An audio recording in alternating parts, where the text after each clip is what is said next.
example msiza kunyo enajo sinziro kulirize mando so kinana mwenda akatonyeze biri CBS FM Radio Uganda Radio Sabasajja Kabaka yabavubuka bo mulembo mutebi eno ye mando so nze Kalule Lameka lunakula kutano nakuzumwe ziri 10 ziri 12 zimaze okita kusawa nakuzumwe ziri 12 nakuzumwe ziri 12 omwezi tuli mugwa mwenda omwaka gwa 2025 era programu eno kukiriza obagana mu manyire songeze njalo ngabo zigenda maso munsi bingi bikoza amawulire wano mugwanga ne bweru walyo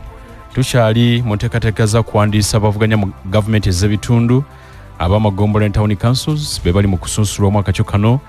mu bife byenjawulo bangi bongedde okuyikayo basobola okusunsulwa mu budenga bukyali okwetolola Uganda yonna n'ebirala bingi bigenda mu maaso mwaliso gwa CBS Peosa gyeguli ku mbuga ya Pokini Masaka era ensonga zitugenda zitunulira mu ssaawa esooka ebweru w'eggwanga bingi gyebiri mu ggwanga ya Nepal wabaddeyo okwekalakasa kula amalungi kumaze ennaku era kuno nga kwava ku bavubuka abajenzi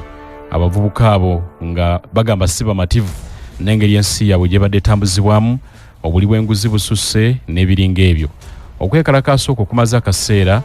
nga kwanywera gavumenti bwe yasiba emikutu emigatta abantu Facebook, WhatsApp, Twitter, Instagram, X ye Twitter yali Twitter X naye abavubuka ne batabuka emikutu eyujagulwa olunaku olwa balaza gavumenti endamu n'egita nga akazito kagisusse naye okwekalakasa kwali kumaze okusaasana wonna kumaze okubuna era embeera teyakkakkana ekyaviirako Ssaabaminisita okugenda kibombyambwa kitegerekese nti Nepal egenda kufuna omukulembeze wa Ssaabaminisita omujja omukyala mu byafaayo byayo yagenda okusooka yali Ssaabalamuzi Shushira Kaki era essaawa yonna wakukwasibwa entebe myaka 73 ye mukyala agenda okusooka yagenda okusooka okukwata entebe eno kale n'essaawa yonna ekyo nakyo agenda kukwata entebe mu bujjuvu abantu abasuka 50 be baluguzeemu obulamu mu kwekalakasa kuno okugenze kusiriikirira mu America ebyayo tebinaba kubeera birungi omuvubuka kyali myaka 31 abadde aweza 32 mu mwezi ogw'ekumi yattiddwa ng'ali mu bitundu bya Ata ku ttendekero eri mu university ng'ayogerako eri abayizi abadde ayagaddwa nnyo abavubuka mu America n'okwetula kumpi ensi yonna abadde ebigambo ebikwata eri abo era abadde enfanfe nnyo wa President Donald Trump era abaddemu essuubi ly'abavubuka bangi nti oba olyawe kataligirya yandiba omu ku bakulembeze ababadde batunuuliddwa mu biseera eby'omu maaso ekyali ono naye bwe bamuse obukeeredde ku makya nga FBI efulumiza omu ku butambi obw'ebifaananyi ebulaga omutemu engeri gy'abadde atambulamu ng'amaze okukola ettemu lino era nga baataddewo emitwalo gya $10 eri omuntu yenna asobola okuzuula amawulire amatuufu agakwata ku mutemu bw'obukadde bwa siringi obusukka mu 349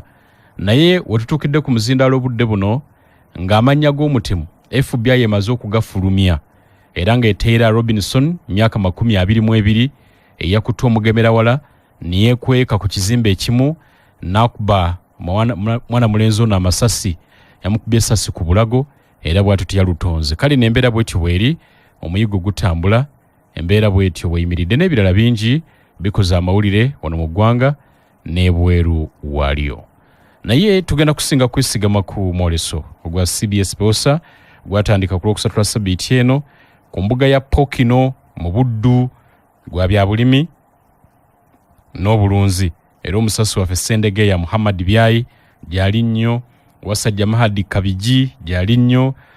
Lukenge Sharif gyali nnyo ne ttiimu yonna ekulembeddwa Mwami Katumba Kavuru Busulwa Mukyala Nakiryowa Doreen n'abalala bonna bali luyi eyo kulaba nti omwoleso guvaamu bulungi mu budde buno tugenda kufuna ekifaananyi ekijjuvu ekyenteekateeka nga bwe ziri bitambudde bitasofa mu nnaku ze twakavugako leero lwakusatu gutongozeddwa mumyuka owokubiri wakatikkira abaddeyo nnyo ensonga Sendegeyo ne yasinga okuzimanya Muhammad Byayi lamusa kwatuuliriza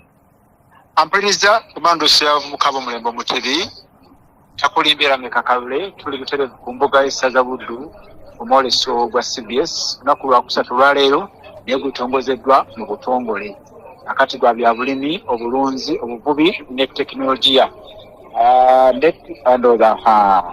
okufuna bulungi nnyo simanyi ani akwata mu ssimu yaffe Lameka ankulira bulungi ofuna bulungi sebo esebo kale ampuliriza ku mando zibale kutegeeza nti lunaku lwakusatu nga tuli mwoleso guno naye gutongozeddwa olunaku lwaba buguddwawo mu butongole ku myuka okubiri wa Katikkiro Oweekitiibwa Robert Wagwansiiro naye alina omu ku batesitesi b'omwoleso guno nga tonampa mu tesitesi njagala otusiigire ekifaananyi ku mbuga ya Ppookino mbeera nga bweri mu mwoleso kifaananyi ki ekiri awo omuliza waffe kyagwanidde okumanya naddala bannabuddu ku nsonga eno. Ampuliriza wano ku mbuga y'essaza Buddu ekyamazima wanyirira ate era emidaala n'omwoleso guno tegulesse bannamasaka nga bali kyekimu. Hoteeri ez'enjawulo zajjudde dda, abantu abafumba ebyokulya baliisizza abazze okwolesa. Akati wano ku mbuga sizanga omanyi nti ku Buddu wano bagizimba bulungi ddala era bw'otuukawo waweesa ekitiibwa. Era omwoleso guno ogw'omulundi guwadde gwa njawulo ddala nti tekinologiya nga bwekimanyi nti bulimi obulunzi ne tekinologiya ekibangirizi ekirimu ebintu ebifukirira tekinologiya ono gw'okozesa ng'olunda ensolo agamba ente embuzi neziri ng'ezambazi gatole ne suunabbeeni akati naye gyali tractor bweziri ebyesuubo by'abaana webiri gattako ne bannaffe bano aba Super Lady Black Hair Shampoo baleese omudaala ng'ozaalamu kubasinza okutimba omudaala obulungi ennyo wano omwoleso guno ate nga n'ebyobulimi nga bwekitegedde bulungi nnyo waliwo bannaffe aba Igbo Mixed Farm abamu baleese amatooke buli omu gaali mu kulambula era kizibu na Uganda okuyita ku mudaala ogwo nga takoze eki nga talambudde. So abantu olunaku bali basiibye balambula emidaala egy'enjawulo naye nga y'embuga y'essaza Buddu ekyamazima yeerabise bulungi nnyo olw'enteekateeka eno y'omwoleso gwa CBS Towosa ogw'omulundi ogwokuna nga guyingira wano ku ssaza Buddu wano ku mbuga y'essaza. Bannamasaka bakoze omulimu gwabwe bazze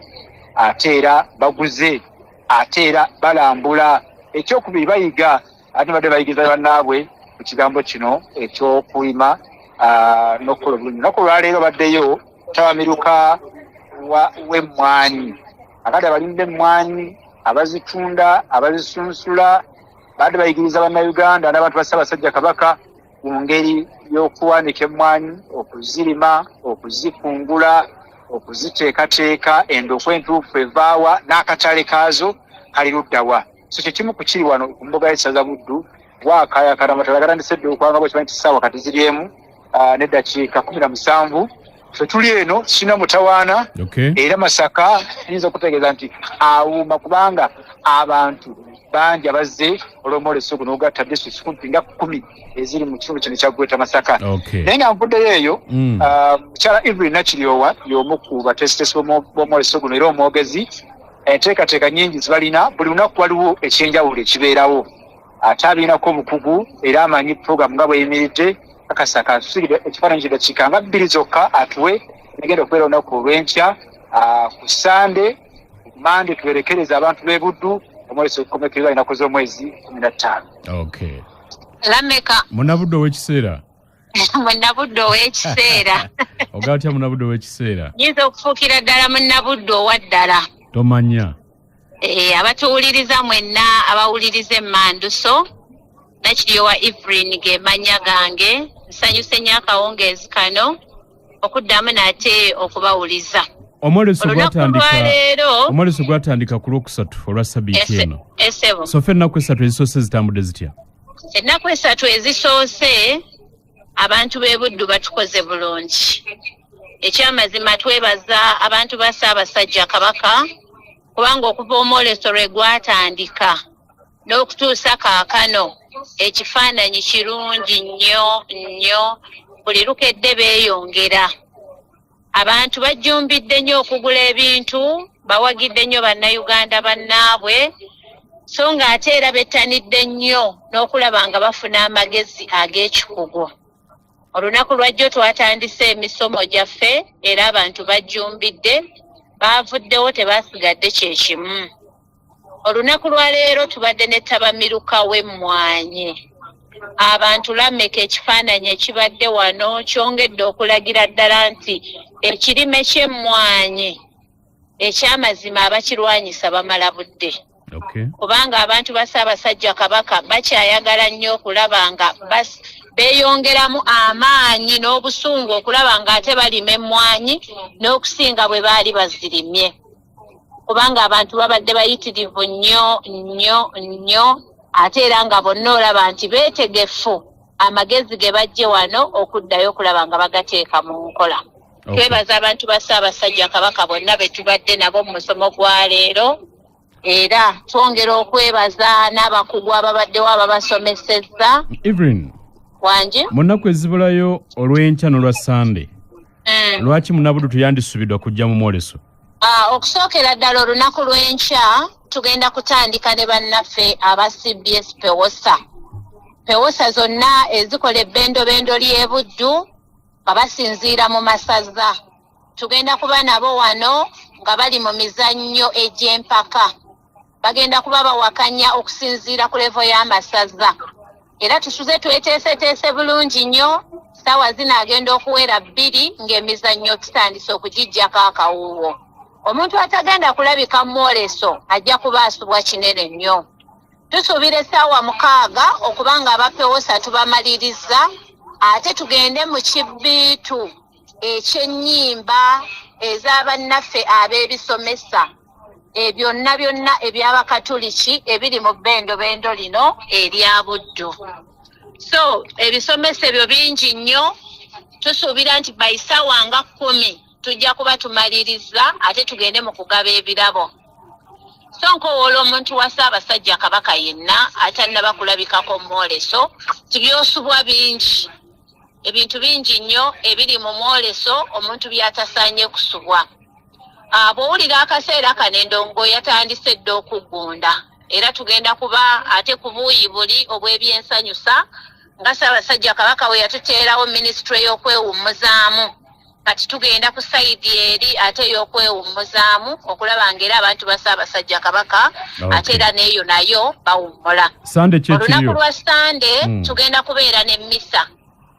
Tujja kutandika n'emmisa wano nga bulijjo bwe tunaamaliriza, kubanga olunaku olwo luba lwa kwewummuzaamu ate lwonna. Tunaamaliriza mmisa, tusuubira abazadde abazze n'abaana baabwe okubaleetako okusanyuka. Ebyokusanyusa by'abaana weebiri, buli kimu weekiri, eby'abantu abakulu weebiri. Kaakati olwo tulyoke tubeere ku sayidi eri eya stage nga tusanyusibwa abayimbi baffe ab'enjawulo. Bwe tutyo olunaku lwawe tujja okuba nga tulutambuza. Toyanziza nnyo. Lameka nga nteekateeka okuddiza Sendegeya. Tulina muno bannaffe aba Judicial Service Commission.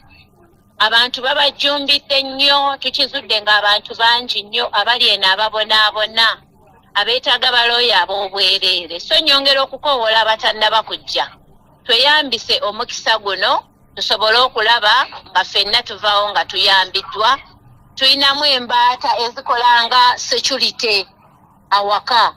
ebyo byonna mu ebiri. Tulinamu bannaffe Lameka eno waliyo ensujju esinga Lukenge obunene. Kisoboka. Ensujju Lukenge yagisitudde nemulemera ku ttaka. Ebyo byonna biri mwoleso muno tosaanye kubisubwa. Kale kkiriza nkutize Sendegeya. Toyanziza. Ate tusobole okugenda mu maaso tweyanze. Byayi. Mukama wange. Ng'oggyeko ensujju Lukenge yamulemedde ku ttaka. N'aba Judicial Service Commission. Birala ki ebyoleseddwa mu mwoleso ogwo? Ebirala ebyoleseddwa mu mwoleso guno gyatukutegeeza nti neesibe nnyo ku tekinologiya ali wabbanga, kibangirizi kirambo ekiri mu tekinologiya, naddala ebyo ebyuma ebifukirira, ebyuma ebikuba emmere eyo ey'ebinyonyi, ey'ebisolo, n'ebyanguyira okulya, ne zikola omubiri, ne zikuwa amata nga geegasa. Ate n'abalunzi baleese enkola ey'okusomesa bannayuganda okulimira oba okulundira wafunda. Balina local cages, osobola ogatta enkoko ez'ennyama waggulu, ez'amagi wansi, okusomesa lwaki ey'ennyama erina kweyisa bweti lwaki ey'amagye erina gikola bwoti enkoko keeji ezo za muntu wa bulijjo zisobokera ddala so kale gweyagala okulunda enkoko kimu ku kikuta omubabiri era keeji ezo ezibaleese ez'omuntu wa bulijjo ate nga teziriiko nti oba bulijjo ddolo ngalamika kalule naye nga nkuzizaayo wano kakati kwata mukatono mpumule omulundi gumu nkomewo gy'oli kale taata kale matusokoli dakiika zitambula tuli 28 tugenda kubeera mu mwoleso eno okutuuka ku ssaawa 2 nga tufuna ekifaananyi ekituufu Sendegeya Muhammad alina ebitongole ebyenjawulo abali mu mwoleso guno twagala tufuna ekifaananyi ekituufu Munnabuddu kikukakatako okugendayo olunaku olw'enkya ku Sande ate natali Munnabuddu Munnakabula Lyantonde n'ewalala ffenna tubeereyo twongere okutumbula ebyobulimi njagala kujjukiza touchless and brushless car wash detergent kano nno baakakoze bannayuganda be baakoze akantu kano kalungi nnyo emmotoka yakugubako ejjudde oil ne grease oba yingini munda wonna yaguba touchless and brushless car wash detergent mulungi nnyo togenda kuddaawo nti ate ozigula okuute wano okuute wali nekkobo okatabula n'okateeka ku mmotoka n'okayiwako kennyini kazigula emmotoka ne kajjako ebikyafu byonna n'oyiwako buyigi mazzi emmotoka n'etukula n'olukyaba washing bay gwegenda onoonye touchless and brushless kawash ali mu bipimo byonna ku bbeeyi esoboka ate akolebwa ba Kenrom Chemicals Limited bali wano Kyengera ku lukadde ku kivenaka kwa bali awo ayagala okusubula gendayo ayagala okubeera agent gendayo kubanga ebintu byabwe birungi nnyo bakubire ku noti 79 noti 8 79 41 noti 79 noti 8 79 41 touchless brushless ogenda kuba weeyonja nayagala okukuta tile mategula naki kakola bulungi nnyo Mana mobile race band empya 2 zigenda kutuuka ku nnaku 30 ku mitwalo 3 emitwalo 3 gumu 2 3 asobola okufuna gibbi 20 eza data oba gibbi 6 eza data 6 kyoyagadde kyotwala n'olyoka onyumirwa intaneti n'okubeera n'abantu b'obulamu ne bunyuma nyiga *89 hash Manda mobile onyumirwe *89 Manda mobile koleza Tabula Properties Limited Company etunda mayumba n'ettaka ery'ebyapa tulina estates nyingi Wakiso Town Estate Hoima Road kuva ku milioni 4 kutuuka kwa 5 New Kikuji Kachiri Town Estate Hoima Road milioni 16 kutuuka kwa 2 Gobero Lutise Estate kilomita 1 kuva ku Main Road milioni 16 kutuuka 16 ojja kubasangawo balina Bukalange Estate Hoima Road mita 5 kuva ku Main Road milioni 30 n'amayumba Kansanga 1 oba Kasanga 1 kilomita 1 kuva ku Main Road milioni 7 kutuuka ku 8 Bombo Town milioni 16 gaza busukuma kilomita kuva ku Main Road kilomita 2 milioni 25 amasanyalaze n'amazzi 2 ebbeeyi eyo nungi nnyo genda bakuguze poloti banafa ba Tabula Properties Limited genda nasana ku masitowa wekwate polotiyo esimu ko kuba noti 7 noti yemu Lwenda anamu 2 noti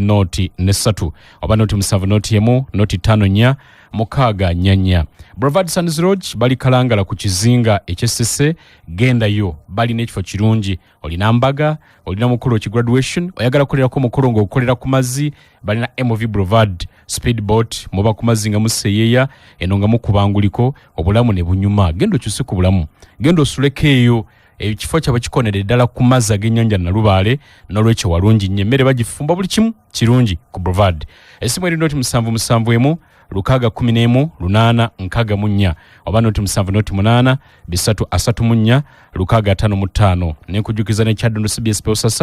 Sako migabo wegulire emigabo mu Kyadondo CBS Posa Sako ngase kinomu ng'ekibiina ky'obwegasi ng'abenju muyunge ku musiga nsimbi abo mulembe guno omutebi musasule emigabo ne gibakolera ssente ne muzinyumirwa mpaka mbokadde bali wano ku kizimbe Masengere osobola okujja n'obasanga oba n'okuba ku noti 757 22 53 noti oba noti 778 noti 3 noti 282 njagala kudda buddu eri Sendegeya Muhammad Byayi tufune ekifaananyi kigenda mu maaso njagala kufuna ndi kuboolesa abo ensonga ebatambulidde etya mu nnaku 3 ezisooka kiki kye batutunuuliza mu nnaku 3 ezisigaddeyo Muhammad sebo webali nnyo webali eddala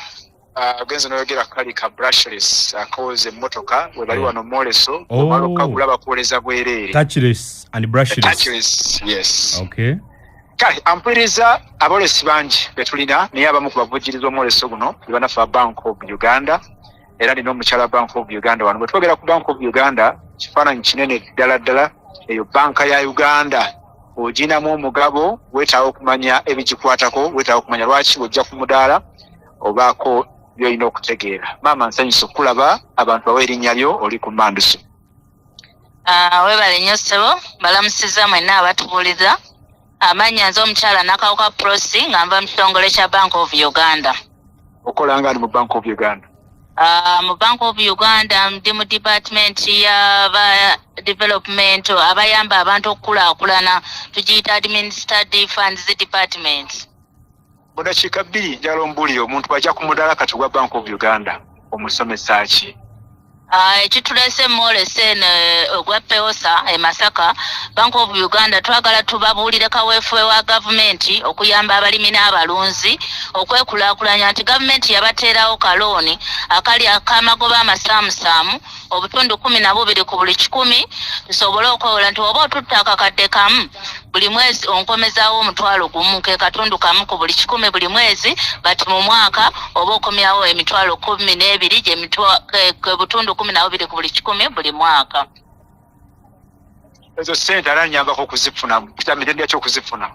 Esente ezo tusobola okwewola omuntu kinnoomu musobola okwewola nga ssaako omwami n'omukyala kampani emitendera mwe tuyitira okufuna ezo sente tuzifunira mu banka zirabirirwa Bank of Uganda ze tuyita banka ez'obusuubuzi nga zi Post Bank zi Sentinel zi Pride ezo banka mwoba olinamu akawunti mwoyitira okufuna sente zino. Ogenda mu banka yo bagamba oyagala sente za gavumenti ze bayita Agricultural Credit Facility. Loan eyo yerinnya lyayo Agricultural Credit Facility. Ababanka bajja kujja ku faamu yo balabe ebyokola ku appraising bakuyise mu kasengejja then balyoke bakomewo eno ku Bank of Uganda okufuna ekitundu kya gavumenti. Nti loan eno ekola etya? Gavumenti ereeta obutundu 5 ne banka joyisemu nereeta obutundu 5 nti oba otwala $2,000,000 ng'oyitidde mu Sentinel ejja kuleetako $10,000,000 gavumenti ekugatireko $10,000,000 bakuwa $2,000,000 ku butundu 12 ku buli 100 y'enkolagana gye tulina ne banka zino. Abantu bazijjayo teziriyo enkola eno bagimanyi bulungi. Esente gye ziri era abantu bazifuna.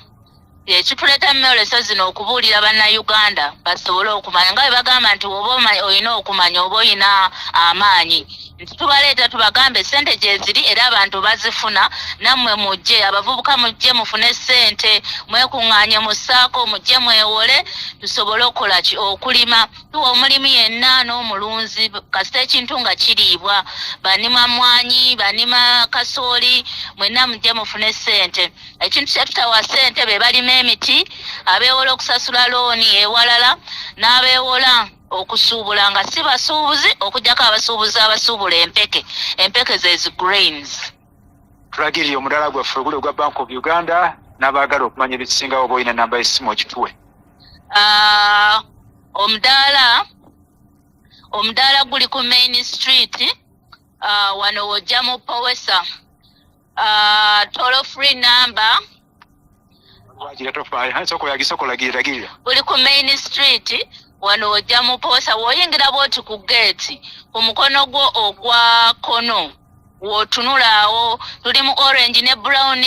decoration weetuli awo tubalinze tulina neza business abalina bu business obutono nga bwakosebwa COVID mujje mwewole mufune sente tukyusa sente enkadde nazo weeziri mujje mukole ki muzikyuse. Baagala emigabo gya gavumenti najyo tukola ki nakyo tukigaba kati abatwetaaze toll free number yaffe eri 0800 144 eri abwereere 0800 144 mukube tujja badda mwebale nnyo mwenna. Webale nnyo mpuliriza ku Manduso y'abavubuka b'omulembe Omutebi tuli ku mbuga y'essaza Buddu mwoleso gwa CBS Sports and Sindikanjake Lame kali mu studio eri ate nange mbieno ne bannange wano mu kibuga Masaka taata ssebe erinnya ly'oggwani era wazze kwolesa ki? Erinnya lyange bampita Dr. Kairu Chrysostom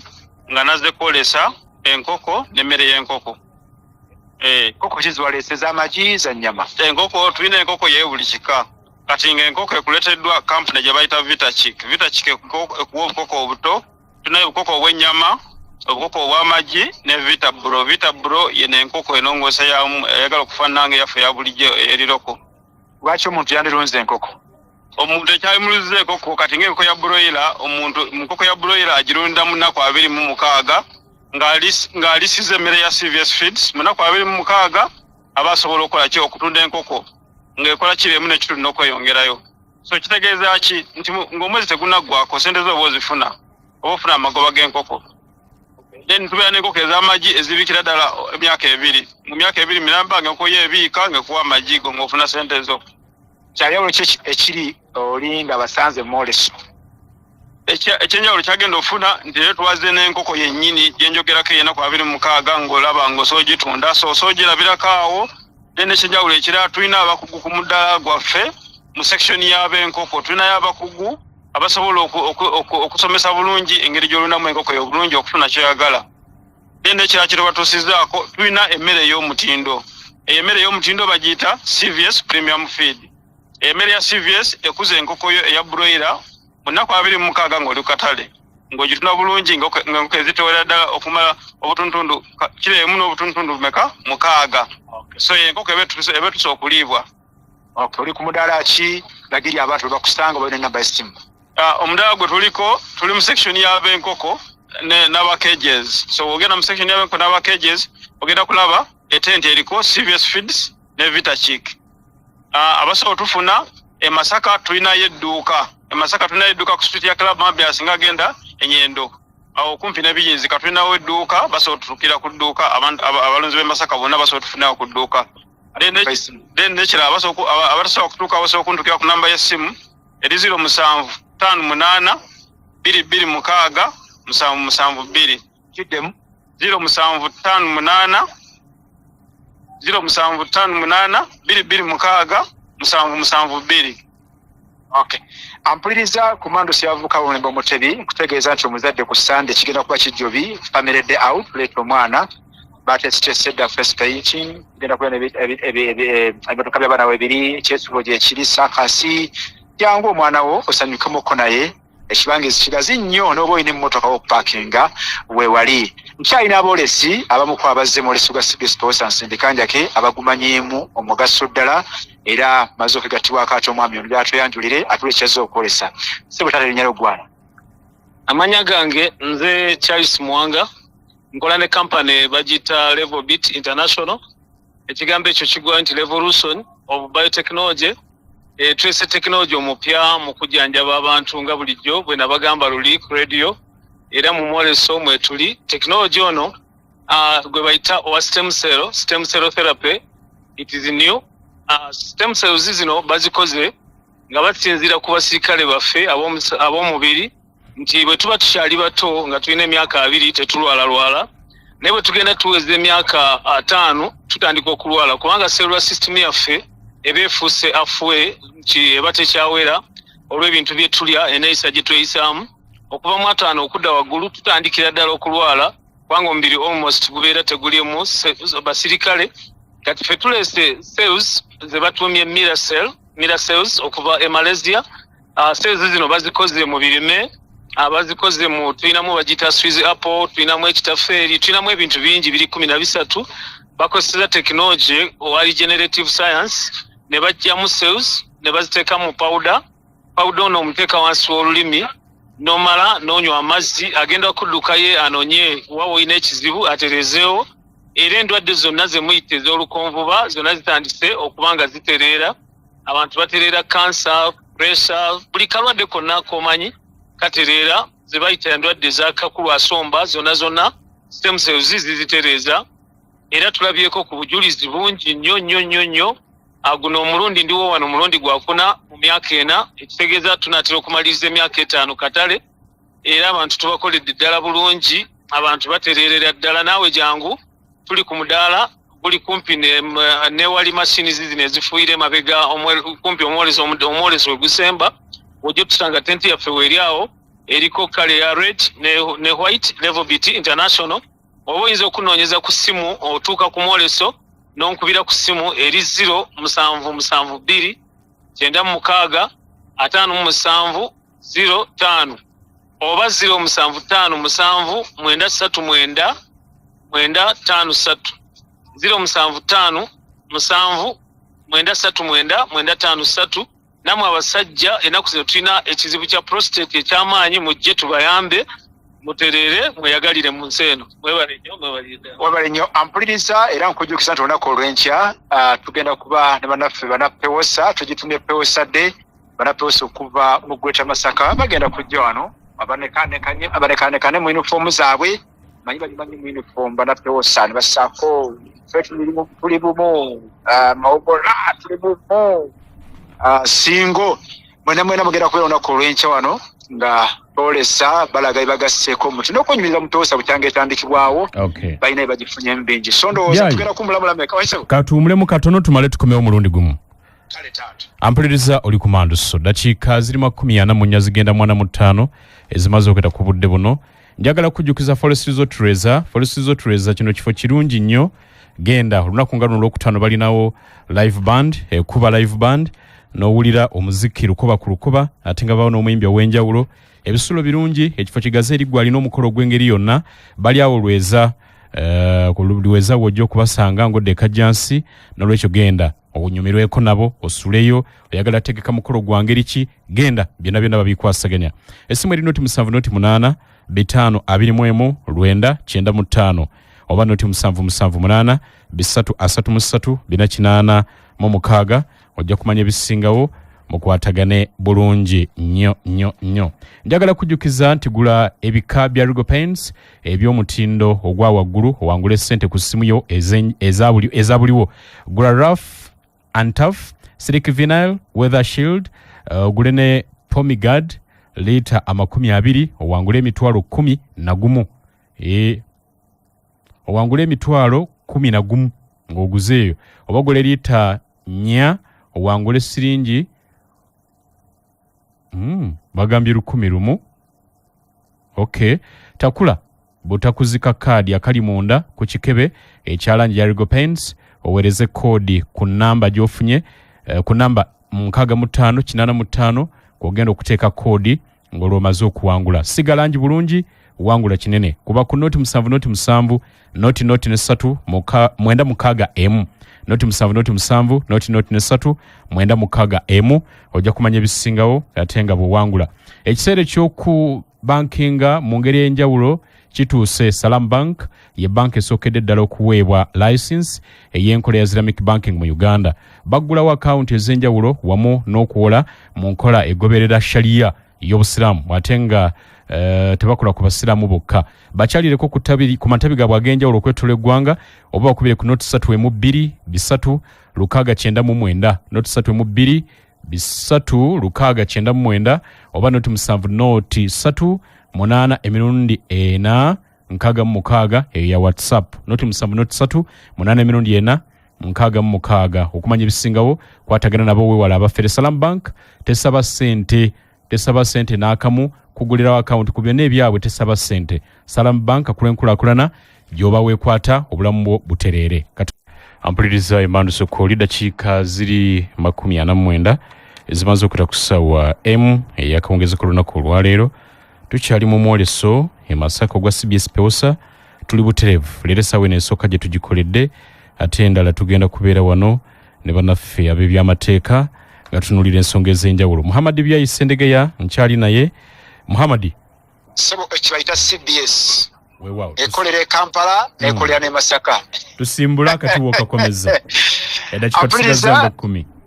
Yesebo ampuliriza nkyalina bannaffe wano bazze okwolesa wano mwoleso gwa CBS era njagala kuwa omwami ono ate dudde nga mulaba mwoleso taata abantu beyongera beyanjulye gwanisebo. Amanya gange nze Ddungu Joseph nga nva mu Fete Organics Uganda Limited. Fete kyeki? Fete company ekozesa ekole products okuva mu butonde ate ekole ebintu ebiyamba abantu baffe eyigiriza abantu okwekolera. So tukola obujjanjabi ate tukola ne products okubira ddala mu butonde. Emu ku bintu bye tulabye nga bya muwendo nnyo nga tulina okuddiza abantu baffe, tuleese enzijanjaba etali walala wonna, wabula buli muntu azze mu mwoleso gwaffe gwa PEWOSA agenda gifunako oba agenda giregako. Tulabye nga abantu baffe batawankana n'obulwadde bw'amaaso, obulwadde bw'emigongo, obulwadde bw'ebiwanga. Tulina obujjanjabi ze tuyita therapies nga tukujjanjaba ku bwereere. Jangu tukujjanjabire bwereere mu ddakiika 10 omuntu abadde alabire essimu ng'ogirabira mpigi kyetegeeza nga ogirabira eri maaso mu ddakiika 10 amaaso gaba gateredde ng'osobola bulungi okusoma amawulire go, osobola bulungi okulaba. Muwachi tujjanjabisa mubiri gwe nerves ze tujjanjabisa omubiri amaaso ne gatereera mu ddakiika nga 10 aba ateredde. Amaaso ne bwe gaba gamaze emyaka 10 oba 15 ne baba badde ku gaalubindi mu ddakiika ntono nnyo omuntu oyo aba ajjanjabwa n'atereera. Then omugongo ne baba nga badde amaze emyaka 2 era omugongo mu ddakiika 10 zokka aba ateredde. Ekiwanga abatawunyiriza, abalumwa, abasanyalala, abasukaali, aba pressure nga tunaanamuwa ddagala lyonna mu ddakiika ntono nnyo, pressure yebese ne sukaali ngase. So endwadde ez'enjawulo obujjanjabi tubugaba. Ate n'ekirala eky'omuwendo abagenda okujja ku soli yaffe tulina n'ebyuma ebikebera amaaso era ku bwereere. Then ekimu ku bintu ebisinga okuba eby'omuwendo tubayitedde n'ekijimusa kyaffe kiro emu ejimusa eka 2 n'ekitundu kasooli. Awe mbadde okubuuza nti organic ayingiryamu waawe ekijimusa kyogereke. Ekijimusa kyaffe ekyo kiro emu ejimusa eka 2 n'ekitundu kasooli. Ebijjanjalo n'ebinyoya kiro emu ejimusa eka namba eka emu weeri wano ya mutwalo gumu n'ekitundu. Then n'eddagala eritta ebiwuka mu bitooke, ayina todduula, ayina kayovu, eddagala weeriri. Ow'emmwanyi eddagala weeriri ate byonna twalisaze ebbeeyi. Eddagala era lyetukola mu butonde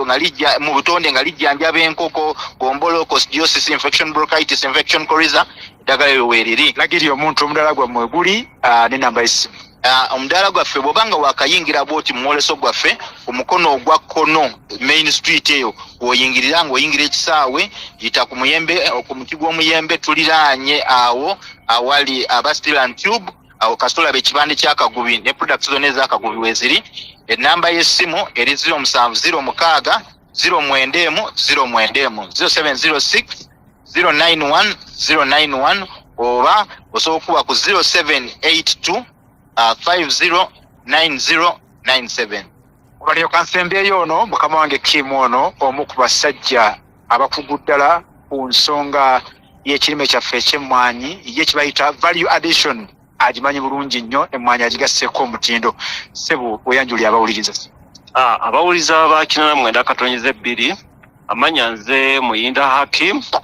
nga nva mu kampani emanyidwa nga Kim Coffee Roasters Uganda oba abamu kati bamanyi nga Kim Coffee nga bagisazeeko sewo. Tukola ki Kim Coffee? Kim Coffee tulikola advanced value addition ku mmwanyi nga si yakunywa bunyi wabula nga tugikozesanga eddagala ng'oginywa n'ekuwonya ekirwadde kyonna ky'oba olina. Tulina ebika bingi wano bye tuzze okwolesa ku ssaza mu Masaka. Mukozeemu ki ekyo ky'ogambye nti kigasse omutindo ku mmwanyi? Kigasse omutindo ku mmwanyi. Recent wano Katikkiro yali awoninga abavubuka okubutakozesa bijagadagala eby'ekizungu okulaba nti mbu bafuna amaanyi naddala amaanyi g'ekisajja ng'abavubuka. N'agamba muve ku bintu ebyo si birungi. Kati mu ekyo nafunamu ne ŋŋamba naye bano abavubuka bayiyize eki n'engiyakaho omwaka kofi oba kati abamu ke bayise akasongola karaamu penso shapena nti omuvubuka wa akanya kano teyeetaaga kugenda kugula bidagala biri eby'ekizungu okulaba nti awagala kalaamu ye ewandika mu kitabo ky'awaka ngazzeeyo ewaka. Kakaawa ako weekali oli anywa bunywi ne kaba nkatereeza emisiwa gye ng'omwami musubira muntegeera awo. Ate ekirala product kirala waliwo ate akapya. Mulimu abaami abamu nga aba yakatuuka ewaka yakateeka just waya mu meter box yakayake yakanagwako n'ayita Mwoyo Mutukuvu ake Mwoyo Mutukuvu n'agaana, n'ayita Jjajja Muwanga n'agaana okuwanga. Kati enakoze tugiyita free phase ya kapaka ako nako kakaawa kakolya mu mwanyi waliwo kenalabye kali ka oil ako. Kakoiro tulinawo oil ke tuyita ka massage oil. Abazungu batugamba nti kofi alina ebirungo ebiyamba okujjanjaba obulumi bwonna, naye tebakirinyonyola kijja kitya oba mu mwanyi omwo tuzuula tutya ekyo emwanyi ekola etya okuvaamu ebyo. Kati ngaffe abakimu kofi tukoze okunoonyeza ne twansalinga ebyo ekibuuzo ekyo ne tukola ka massage nga oyo yenna ali eyo ng'alina obuvune bwonna, alina kye tuyita okusanyala oba okugongobala oba oli sitooka emukubye, ajje muweka oyiro. Oli aba ayagala n'okukakasa ajje naye tumusiigeko awo wennyini, ajja kuvaawo ng'engalo zisumulukuse oba bamuluma ng'obulumi bwonna bukoze eki bugenze. Kwerekereza mbulya ku kizigo kye nalabye kiwakoze mu mwanyi. Okay, ndina ekizigo ekiteeza skin bakiyita Kim Coffee Body Jelly. Zigo ntukozesezza bino ebintu ebibeera mu mwanyi ebiseerera mu mwanyi ezengedde mu kifo ky'okubisuula nga tugyeko akakuta katukulaba nti ate tubikozesa ne tukola ekizigo ekyokwesiiga nga tujjamu ekirungo kye tuyita collagen. Collagen oyo ayamba nnyo olususu, so kati weesiiga ekizigo kino kikuyamba sikini yo neebanga tekosebwa musana guno omuyitirivu nnyo ogwaka ne gwokya sikini zaffe. Ebyo byonna tulibikola wano mu mwanyi. So ndi kukoowoola mwenna abali eyo naddala abalimu b'emmwanyi wano mu Buganda, mujje waliwo olwayo bye mumiisinze emmwanyi ogiteekako kirungo ki oba ddagala ki mu budde ki. Emmwanyi ento ekozesebwa ddagala ki. Abamu bali eyo agenda n'agula eddagala lino eddala oba dampu oba ki n'ateeka ku mmwanyi, naye emmwanyi eyo ento yeefanyiza nga bw'olaba omwana omuto. Omwana omuto tebamuwa muwogo kulya oba kikajjo kulya. Kati emmwanyi ezo tuleese Chad organic fertilizer, oyo gwe tukozesa ku mmwanyi ento ne tuba nti ate zifuna ekiriisa nga wonasottira omwana emmere stage paka watuuka okutandika okulya emmere ekaluba. Namba esimu n'emusangibwa nkwerekereza. Ndina bingi ebyokwogera. Gwali eyo yenna jangu mumoleso wano e Masaka ku ssaza, jangu wano ng'owali tractor waggulu awo gwebuuze wali Kim Coffee bajja kukulagirirawo. Jangu ombuuze buli kibuuzo kyonna ky'oyagala ku mmwanyi eri etya, esula etya, enaaba etya, byonna. Essimu yange eri 0701 999 00 0701 999 00. Okuuka mu kisebo. Nze ndi coffee scientist, nasoma bya mmwanyi nakuuka mu mmwanyi ne bya kompyuta na degree 2. Yes, kale ogenda kumpa kaliko ogambe kali aka. Sandega. Wansebo. Watambudde n'ekiveera mukulu ng'alina by'olina okujja nabyo. Of course laba nenda ngenda kukuleetera mukama wange. Ezo mmwanyi olaba tumekete akati ate eno gye bakoze mu oil oli mu kantu koonya obunywi. Era ffe twapakinze dda naye nga bwontegeeza naawe olinamu interest kankuleetere. Ebintu bitambule bulungi. So embeera yibwa tiberi mumwoleso mukama wange. Nja kuddayo ewuwo taata naye nga nkujjukiza olunaku olw'enkya. Bannafewosa bagenda kujja, tulinayo competition za kwaya ez'abakatuliki okuva mu Masaka Diocese. Era kwaya inaasinga okugula eddoboozi okuyimba ennyimba ezo ensenekerevu yakufuna awaadi yakufuna ebirabo eby'enjawulo. Ate nga ne bannafewosa banaasinga bajja okuwangula ebirabo kubanga akasujja baako kyoyiga abatesitese bulungi. Lwaleero nga wekitegedde badde kuggula omwoleso mu butongole ate nga n'abalimi b'emmwanyi babaddewo era bazze bayize bagenda kuyiga okukola tubayigizire bannaabwe ku nsonga y'emmwanyi n'obulimi taata. Tolemera ebuddu maama Jubireewo wamulese eno. Amajubiro namulese naye eno agerike nawasaayo bandabiridde bulungi akubaza bannamasaka bonna. Wano tusize ku Palm Springs Hotel batulabidde bulungi nnyo. Tebakwongera? Tibannanyongera nnyo naye bakyampa byakulya bandabirya bulungi. Kale katubaagalize ebirungi. Akume ssebo Capex mundabire nnyo. Kale ampuliriza tubadde mwoleso Masaka bwe gutyo gutambudde era gukyatambula gujja kukomekerezebwa mu nnaku 2-3 n'olwekyo genda gwe ali mu by'obulimi genda ogula ensigo eyeesigika ku ssente ezisoboka ate nga nnungi. Tuli mu sizoni yennyini gwe ensonga z'ebyobulamu obawulidde abagala machinery ebyuma ebikola mu nnimiro gyebiri bingi nnyo obuuma obukuyambako okusimba obuuma obufukirira obuuma obulongoosa obusaawa obukoola buli kimu gyekiri abanerwa gye bali Bank of Uganda obawulidde aba Insurance Regulatory Authority gye bali n'ebitongole ebirala bingi gyebiri nolwekyo obuweereza bwa muggundu gwatannaba kugendayo ku mbuga ya Pokine Masaka olunaku olina olw'enkya n'olwa Sande gendayo onyumirwe ku Mande gujja kuba gwabuka nolwekyo genda okozesa ekiseera kino osobola okwenyweza mu nsonga z'ebyobulimi kampumulemu katono komonde banafe abafida twogere ku nsonga za byamateeka tovaawo ampulirizo oli ku mandu so dakiika ziri 3 zimaze okuta ku ssaawa 2 ez'ekiro kya leero ngepona kutegeeza nti mu ssaawa eno ey'okubiri tugenda kutunuulira nsonga za byamateeka ne banafe ab'ekitongole kya FIDA bannamateeka ate nga bakyala nina mukyala wano mukyala Nakimbugwe Bakidde Benaleeta tulamusiiko. Assalamu alaikum wa rahmatullahi wa barakatuh. Njagala kulamusa mwenna abatuuliza essaawa zino era twebaza nnyo CBS otuwa omukisa guno twongere okulungamya ensonga ze twabaddeko olw'eggulo. Yesebo muli mu FIDA? Tuli mu FIDA yesebo, ekitongole kya Nakyewa era nga kitongole ekyo ky'abakyala bannamateeka be bammemba naye ng'emirimu tukola gya njawulo, bintu bya njawulo. Tusomesa abantu ku nsonga z'amateeka, tuwolereza abantu ku nsonga z'amateeka, tuwabula ne gavumenti mu byamateeka ku mateeka ag'enjawulo nga lino ng'etteeka ery'obusika bye tugenda okwogerako. Nina Elizabeth Kemigisha tulamusiiko. Mbalamusizza nnyo basebo ne bannyabo nange nsanyuse nnyo okukomawo leero ku CBS. Amanya nze Elizabeth Kemigisha nange ndi munnamateeka nkola n'ekitongole kya FIDA era nkolera ku secretariat yaffe. Ku secretariat ngani? Nga advocacy communications manager kiringa omwogerezi w'ekitongole. Gwakyogerera? Yesebo. Byonna ebirungi gwasiga akazigo n'ebikyamu n'obikkirira ampuliza dakiika ziri 5 zokka. FIDA yani?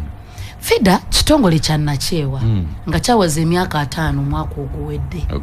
Nga ffe baligo aid service providers w'abalooya ab'obwereere abaasookawo mu Uganda abalanirira abakyala n'abaana.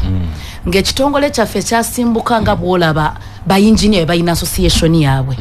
ng'abayimbi balina association naffe ekitongole kino kyatandika nga abakyala balooya balaba nga waaliwo need obudde obwo okwereeta awamu balabe engeri twesupportinga tutya abakyala abasinga tebagendanga mu kkooti nga tuliwo challenges era mwabirabanga nga ne Makerere ng'abawala tebakola nnyo mateeka n'ekitongole ekyo kyatandika nga gwegwa omulimu gwakyo n'abakyala bano bagenda olaba nti tusobola otya nga tubeera wano nga tuli bakyala bannamateeka tuyina knowledge tulina expertise tulina ebintu bye tumanyi ebisobola okuyamba community. Emyaka 5 emabega abakyala bo ne basalawo nti ffe ng'ekitongole kya FIDA yadde nga tuleeta abalooya abakyala together katutandika okuzza eri community nga tuddayoko okubasomesa kati ekitongole kya Nakyewa gye twatandikira nga obudde obwo twalabanga nnyo embeera ensonga z'abakyala n'abaana zaalinga nnyingi nnyo kwe kutandika ne tugamba kati katandike emirimu egiyamba abakyala mu communities mu families n'abaana okwenjoyinga rights zaabwe constitution zeetuwa. Mubawolereza nnyo abasajja ne bemulugunya nti ate ne mubalalambaza nnyo nedda ate omuntu walalambala oluusi kiba kyase kinnoomu oba kyannakinnoomu naye nga FIDA twagala okugumiza nti yadde kitongole ky'abalooya abakyala tukolagana n'abaami. Jukira mukyala Bena gyatandikidde ayogedde ku families nti banne kyetwagala ennyo okusinga okulaba ze families ezikola kozi buli kimu kitandikiraawo. Waba omwana si mubbi eka bw'atuuka ku ssomero tajja fuuka mubbi tajja kufuuka mukumpanya bwe tutyo bwe tujja okubeera ne ba MP abatali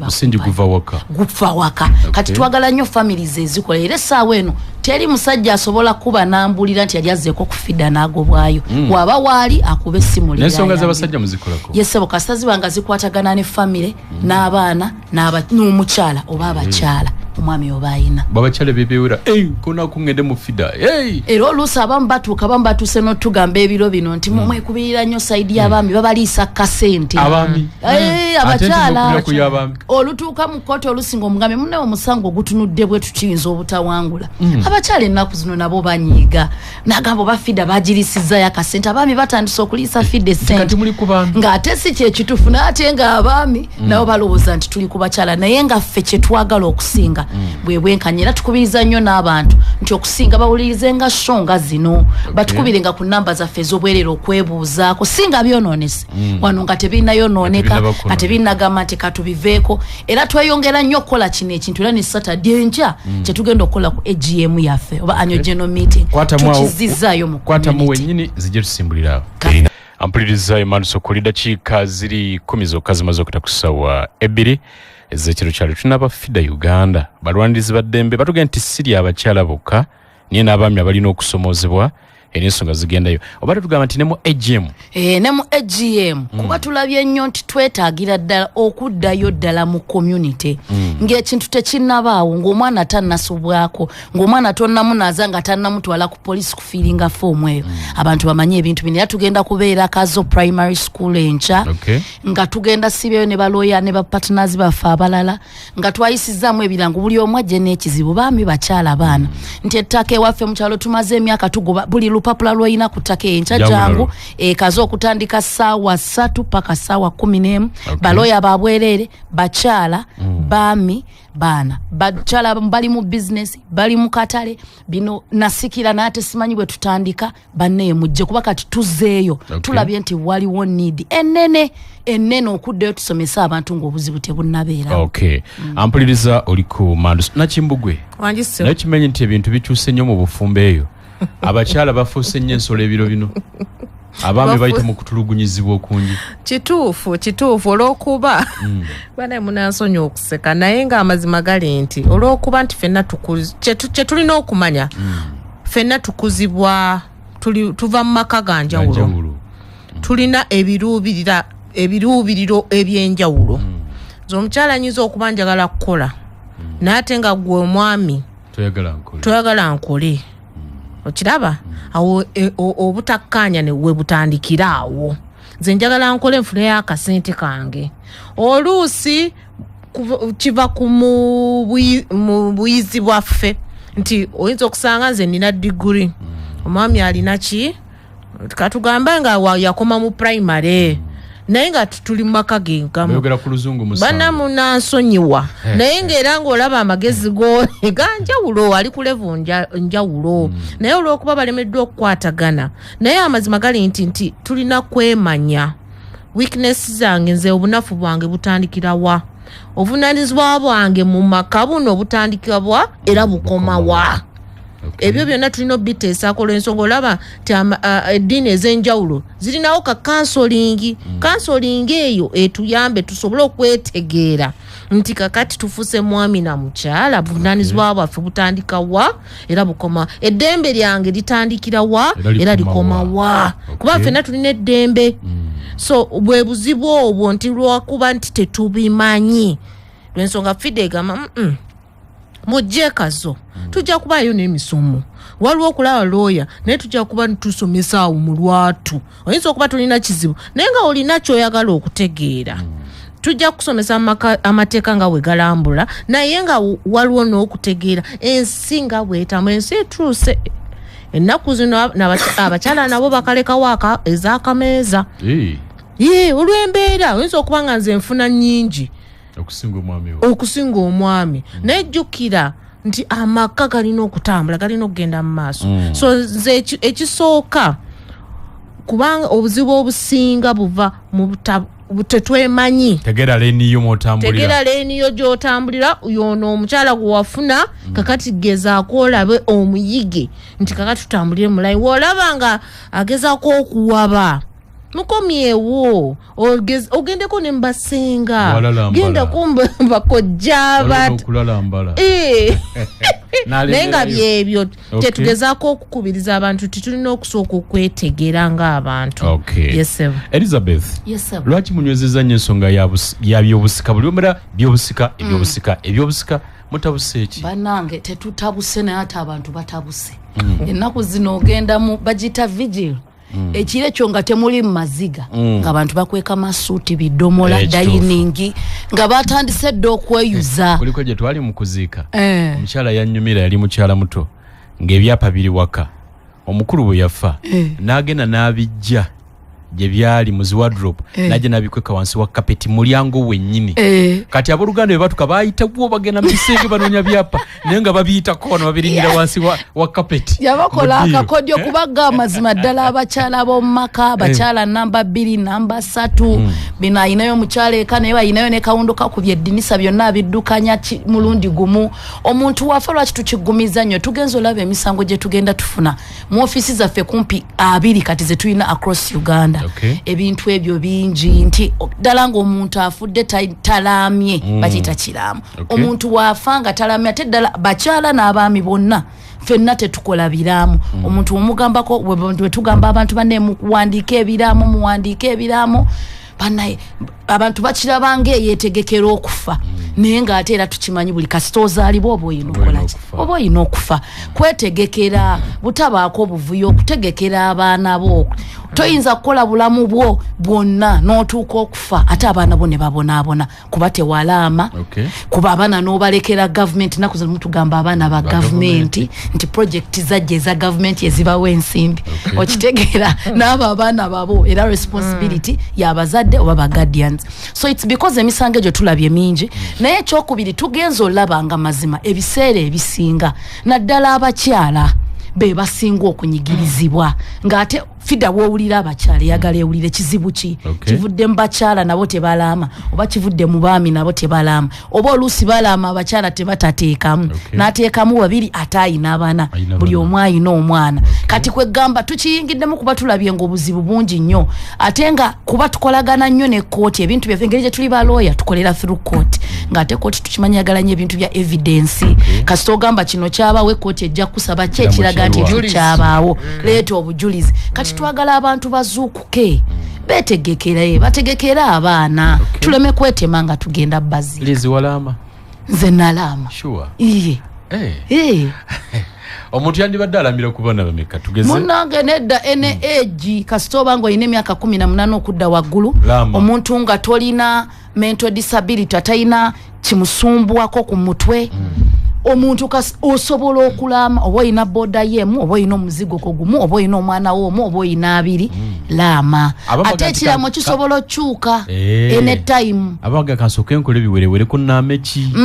alaama obwo bwalina olaba obutono obwo boda eyo mujja gitunda olunaku lwe munaaziika mugaba n'akasimbi ako okitegeera so kasita oba ng'owezezza emyaka 18 ate fida ebikola byabwerere kaabe mwami kaabe mukyala mujje tubakolera ebiraamu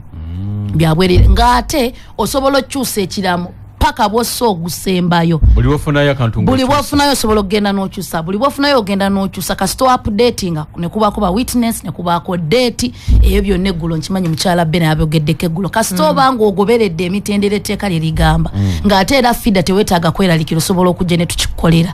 gw'osobola okyusa ne bw'ojja leero enkya n'ogamba liizo ono simutegedde kamujje mu bintu byange enkyojja era n'ojjamu kaakati enkuuma yakyo nno yenzibu kati onoga nkiteekewa omukazi ajja kukiraba atandika okunyinga ate omusika alonzo ono lwaki abaami temwagala nnyo bakyala kulaba bintu byamu abya nti bibiira byengi byakyama ng'ate mwafuuka tubikamu wano si bwe mutugamba kasita mufumbirwa tubikamu wano era mussa kimu tolaba mu bufumbo nga bamu abasajja bakweka ebyomu maka ekyo kyo kituufu gye bali bangi nagamba oyo mukazi bw'anayimanya byonna ajja kunzijawo oluusi kinneeraliikiriza omanyi lwaki ngamba banne ate essaawa zino nze ate nkikugamba from live experience buli kwekyusa n'oswera lyali buli kwekyusa owasadde buli kwekyusa otuleeterayo ddi omuntu kuba mutugamba ebintu birungi naye ate kati lwaki oba okweka ebintu nga walonda mu bakyala 1000 abali Uganda walonda mulizi waki walonda omu mwafuka bazibu tewali nkolagana nnungi ate n'ebyo tubitunula mu nnyo mu fido okulaba nti family nga yadde temuyombye okujja ne bakola ka counseling akobwerera ako ene mweza ampulirize Manso Kuoli waliwo kimuyita customary and statutory inheritance law kitegeeza ki mateeka gawano kakati waliwo ekintu mu Uganda nti tulina amateeka agatutwaza naye Uganda tulina gana amateeka kanganyonyole nti agava eri mu bazungu gemulaba kati getuwandiika amateeka kafa nti tulina constitution nti tulina penal code enegamba nti bw'osobya ku mwana punishment yeeno nti bw'obba bwetuti bwe tugenda okikola nti bw'okola bwoti kino kye kigenda obaawo aga amateeka tegaali naffe gava mu bazungu ne gajja so ne Uganda egalina n'ate ffe Uganda tetulina nkola emwago amateeka ge twajja eyo mu bazungu nedda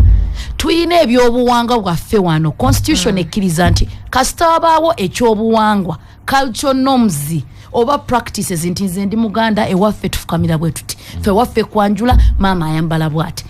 ffe mu bufumbo oleeta kino ne tukola bwe tuti mbukasita ebanga practice eyo nga contravention bakita nga tekontana na constitution kyegamba oba ssemateeka kyegamba ekyo kijja kweyongera okugenda masera government yagamba constitution etukkiriza kyova olaba muba kiga bayina bye bakola mu kugamba obujenyi era ne mbaganda bayina ebyo bye bakola tulina ennyambala eri unique naye lwaki ebyo ebintu kyakolebwa nti ebyo byonna bisobola okutambula awamu kubanga tuli Bafirika tulina gye tuva tulina cultures tulina ebintu ebibaddeyo ebitushapinze ebigamba kasita omuntu aba n'akatako osobola oleka sister wo n'alimamu cultures ezo tuziina waliwo ebintu ebyobuwanga ebituzimbye ebituwa identity nti nze ndi mukiga ndi Munnayuganda naye ndi mukiga nti mukyala bana Munnayuganda naye ate mukyala Muganda ebintu ng'ebyo so waliwo ebintu ebyo ebimu ebiri mu tribes zaffe constitution byekkiriza naye bino bya ngenda kuwa example waliwo obulombolo babiyita bulombolo obumu constitution bwegana tosobola gamba mbufe mu family yaffe tumuli asoose ekyo kikontana ne constitution ekitegeeza tekisoboka bino ebyali ekaramoja mbu omukyala omugoba ennaku paka n'omukwata bwotyo n'omugoba ekyo ekigoba kuba constitution etugamba mu article 31 nti obufumbo bujja kuba between abantu babiri abakkiriziganyiza abalina emyaka 18 n'okudda waggulu nga teri n'omu akasiddwa kati gobongo bamisinde kumpasa ndowooza wali wabaawo constitution yabigoba yagamba twogerezeganye omusajja akusinga manyi yoyo golina okugenda naye atawo katukuba ebikonde Ochitegera so waliwo era ne FGM kati nga bino bye tukola ebya FGM basebe y'oluuso okusala abakyala tekikkirizibwa kuba tekirina benefit yonna so abasebe tebasobola kuzuuka lumu ne bagamba mune era ffe waffe eno ekaptura enonono yaffe tugikola kasita kibanga ekontana ne ssemateeka ekyo tekibaawo naye nga we tuli kati mu Uganda engeri amateeka gye gawandiikibwa tulina ag'ekizungu agajja tulina n'agaffe wano byonna bitambula wamu ate byonna biba birina okwetunuuliramu so tosobola gamba mbufe waffe family kino tukikola naye nga constitution tekikkiriza Bena wanjisebo amateeka gogera ki ku nsonga z'obusika ku ludda lw'omuwala n'omukyala kakati amateeka okusinzira ku mateeka omuwala oba omukyala waddembe okusikira ebintu bya bbaawe ebyabazadde be mu mateeka ag'abazungu kikkirizibwa nga bw'olaba abamu waliwo omugenzi eyawa muwala we obuyinza naddukanya kubanga obusika tutandikire ku ekyo actually kanve mbyobuzu mu buwangwa bwaffe Buganda omusika abasikidde buvunaanyizibwa abatasikidde bintu abatafuuse nnannyini ebintu si kyekyo abasikidde musaayi kijjukizo okunaama ebeetereddwawo kubanga era asobola okusika n'asikira omusaayi n'asikira n'ebintu naye era ebintu biba tebifuuse bibye abasikidde obuvunaanyizibwa bw'omusika kukuuma kulabirira ku lw'abali abalala balinako omugabo sibwe kiri taata omusika kuddukanya ebyatandikibwawo omugenzi webali kutwala mu maaso ebyomugenzi naye ne bano tugambe alina bannyinaze oba bani so awo we wali obuzibu nti abantu balowooza nti wemba nfuuse omusika biba bifuuse byange era nze nannyini buli kimu abamu babyezza era basinga era obuzibu bwe butandikidde nagoba bannyina nagoba baani weebale kyokka ate nga mu Buganda tulina kubanga waki twogera nnyo ku Buganda kubanga wogenda nkola ate ebyo tebiriiyo wogenda mu Bateeso tebiriiyo Ekaramoja ebyo tebaagala kumanya ebyo tebiriiyo ebyobusika taata ate biriyo bakola batya bo bagaba bugabi taata yalekawo be baana naye ebiseera ebisinga era abalenzi be bakola ki be batwala ebyobugagga yes kakati kwe kutyoboola eddembe ly'oli omuwala kakati wetukomawo eno e Buganda ate omuwala aba asobola okusikira ssengawe si bwe kiri aba asobola okusikira maama we si kyekyo naye bagamba ate maama we kiyinza okuba kizibu kuba siba kika kyekyo kika kimu naye abamu bakikola otambulira mu luse so kyengeza kugamba nti byonna bifaanagana naye mu butamanya abantu basobya kakati n'amateeka gaffe ag'abazungu era gagamba kobe musajja kobe mukazi oli wa ddembe okusikira ebintu bya maama wo oba taata wo oba ssengawo oba kojjaawo kasita oba ng'oli muwala kubanga wanjisebo ku ground kati embere teyaterere ground ate bitabuse nnyo kubanga kati abantu balooza nnyo ku byenfuna buli omu ali ku ttaka nfunira wa omuntu waafa kyekituleese ne ku radio ne AGM yaffe gitwala mu community enkayana ziri oyo atusikira atya tolaba ne mu Buganda we tuba tugenda tugambe omusika omulenzi gweba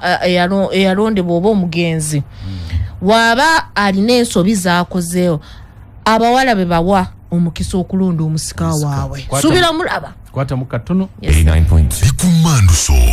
ampuliriza oli Kumanduso njagala kujjukiza nti Mutesa 1 Royal University Kabakazi University eyita abayizi bonna abamaliriza on A level okujja okwewandisa mu Augustine Tech bawandisa abayizi ku diploma degree ne masters eri abo abasobola okusoma buli lunaku weekend oba online bana balina obuvunanyizibwa mu ngeri zonna basobola okutambula nammwe balina kosi nyingi civil engineering electrical engineering tourism and hospitality management mass communication and journalism Mr. Kayanja Romans jalina team industrial art and design education with ICT arts with education business administration accounting and finance social work and social administration n'endala nyingi nnyo okwewandisa kugenda mu maaso ng'osobola okugenda ku mutimbagano ogwa www.mru.sc.eug oba kyalira Mutesa 1 Royal University bali Kirumba Masaka main campus jojja okubasanga ogende mwogere ebigambo bulungi ensonga zikutambulire bulungi nnyo oba oyinza okujja wanika ke Kamengo era ne mwogere ebigambo esimu kuba kubira noti 752 65 83 92 oba noti 7 noti 6 87 noti ne 2 75 nkujjukiza nti sabbuuni omulungi gwe weetaaga sabbuuni ayoza ow'omuti egulidde erinnya era aliko ow'ekyasa kino ye Jama White Washing Bar Soap mulungi atukuza engoye muweevu mu ngalo alina akawo kalungi tagwerera mangu Jama White Washing Bar Soap ye sabbuuni asinga obulungi mwegane ensangi zino atagula ssente za nseko buseko sabbuuni gw'olina okunaaba n'otaddamu kulogoza ku sabbuuni mulala ye Lanzo Bathing Soap alimbikanga Lanzo Blueberry Lanzo Vanilla Strawberry Lanzo Ice Cream Menthol ne Lanzo Antibacterial sabbuuni wa Jama Washing Bar Soap ne Lanzo Bathing Soap ali maduuka ne supermarket okwetula wonna mu ggwanga mugeze kutogenda kwejjusa omusuubuzi genda mu kikuubo mbachapa Enterprises haji gyali ensonga yazirese sabbuuni ajjudde subula ebyo ebigenda okutambula nga tebigenda kutuula mu dduuka lyo osobola okukola ensimbi Academic Registrar Uganda Technology and Management University ayita abantu bonna okujja okuwanisa mu September Intake mu courses ku mitendera eja degree ne masters balina amasomo mu computing technology and engineering business humanities and social sciences bafunye n'olukusa okusomesa bachelors of laws ensonga ne zitambulira ddala bwe zityo. Abayizi baabwe basobolera ddala okusomera ku online weekend oba buli lunaku. Kyali website yaabwe eri www.utamu.sc.ug www.utamu.sc.ug oba okube ku noti 75 noti 599 lusanvu 36 oba noti 77 noti 884 lukaga 43. Utamu erina kampasi Bugoloobi ne Kungu. Owekitiibwa Joseph Kawuki ajjukiza mwenna buli amanyi nti wasomerako ku ssomero lya Musa High School Mityana abajjukiza nti mulina ensisinkano y'abaliko abayizi mu ssomero eryo ng'ennaku z'omwezi 21 omwezi guno ogw'omwenda okutandika n'essaawa 2 ez'okumakya. Ekibbiitu kijja kuba kitandika ate mugenda okulonda n'obukulembeze bwammwe obw'abaliko abayizi mu Musa High School Mityana. N'olwekyo Owekitiibwa Kawuki mwenna abakoowoola nti awulidde tegeeza mulala nga 21 omwezi guno tuddeyo ku Musa. Nina abakulu okuva mu kitongole ekya FIDA, Elizabeth wamuwulidde Daka Emigisha ate ne Nakimbugwe Benaleta tuli naye. Benaleta ogambye nti ekiri ku ground kye kibaleese wano nti abaana abawala bayita mu kunyigirizibwa n'abakyala mu nsonga z'obusika. Yes sebo. Kakati kyokulabirako nga tuvudde mu bawala abakyala banamwandu ebiseera ebisinga bagobebwa mu maka ate nga amateeka gagamba omukyala tugambe omukyala yalina obuyinza obusooka okufuna ebbaluwa ezimuwa obuvunaanyizibwa okuddukanya ebintu bya baawe ku lw'abaana baabwe. Okay. Era tteeka bwe lityo lyakyusibwa kuba luli baali bagamba famire esobola okutuula era weekiri neronda naye kati kyatteeka kikukakatako ng'omukyala nga namwandu naawe okwenyigawo n'ogamba nze nali ne bba wange bino ebintu twabikola ffenna era obiddukanya n'obitwala mu maaso ku lw'abaana baffe n'abo babadde alabirira. Mukiramu omwami wabanga tamutaddemu ng'ataddeyo mutabani we kakati tewali buzibu ekikulu omwana alina kuba mukulu. Tosobola kuteekawo omwana wa myaka 19 mu myaka 2 abakuze egyo myaka naye okubeezaawo era abakuze mu mateeka naye okubeezaawo amaka okupulaningira weekend nti mmere twetaaga bweti abaabisobola. Ate tuga nti maama mukiramu taliimu ate taata yalaama obuyinza bukwasa mutabani we myaka 19 ayinza obumukwasa ng'omusika naye alinako abakuza kubanga egyo myaka naye kakati okuddukanya bizinesi tabibaddeemu akyasoma maama yabadde mu bizinesi awambe buwambi si kuwamba nedda ssebo nzija tibajja omuwa obuyinza obwo naye kakati amateeka gagamba ti maama ajjanga gadiyani ng'omukuza mu Buganda tubayita bakuza si kyekyo kakati oyo mukuza abamuyambako omukuza aba tafuuse nannyini naye aba awabula ono maama aba awabula mutabani ti munnange ensonga zino twali tuzitambuza bwetuti ne bwetuti kola bwoti ne bwoti lwensonga tukubiza nnyo abakyala baleme kudda nti anti munnange ebyo byakika nedda nnyabo mwatuyana mwenna omwami n'omukyala kati kikukakatako nga namwandu okukola ki okulwanirira ebintu naye bannange omanyi mujagamba tukubirira nnyo abakyala ekibuuzo kibadde ku bakyala kuba kituufu abasinga babagobamu ababusinga bagamba munnange anti byakika be basalawo naye ate nga mwabikola mwenna kakati tugamba omukyala yafudde nga mwami gwosigaddewo sebo buvunaanyizibwa bwo tugambe mpandisa ekiraamo sikutaddeemu obuvunaanyizibwa mbuwadde muwala waffe naawe osobola ogamba osobola okuwabula ani obutabeeramu ate ekyo kyanjawulo tebakutaddeemu n'ebimu tomanyi gye biri kakati wemugenda mu kooti nga walama ekiraamo nga totaddeemu mukyalawo oba totaddeemu bbaawo ate nga mukyali mwenna waafiiridde nga mukyali mwami na mukyala liyinza okusazibwamu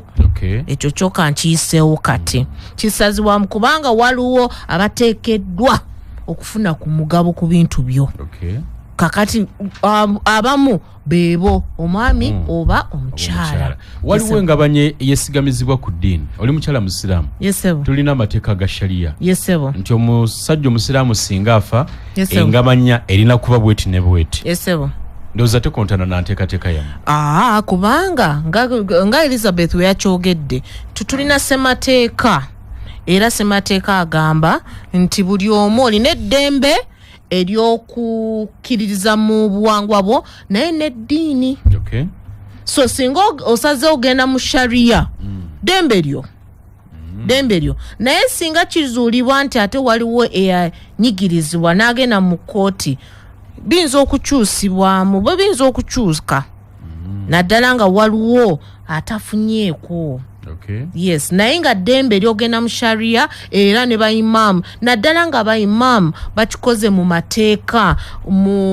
nga bakozesa amazima tewali nguzi yonna ne bayimamu bali enguzi mu ngabanya ebyobusika sokondekemu awo naye tuli bantu okay. kankomaawo naye nga kyenkyo nti singa tugambe yalambulira bulungi ensonga ti waliwo obwenkanya amateeka agafuga engeri gy'otegekamu okusinziira ku sharia kuba ne sharia eyagala bwenkanya ekubiriza nnyo obwenkanya n'amazima so kasita imaama agoberera ekyo tewaba buzibu yesebo Kemigisha yesebo naye mufubye okusomesa ne wano nnoze emirundi egiwera nga tusomesa ndowooza kati tewakyali kugamba nti buwangwa bukyalemesa nnyo enteekateeka zino kusosolebwa mu kikula ndowooza kati bikendedde si nnyo ate kitweraliikiriza si nnyo tulabira ddala ebisinga okuleeta resistance mu community gye tukola emirimu gino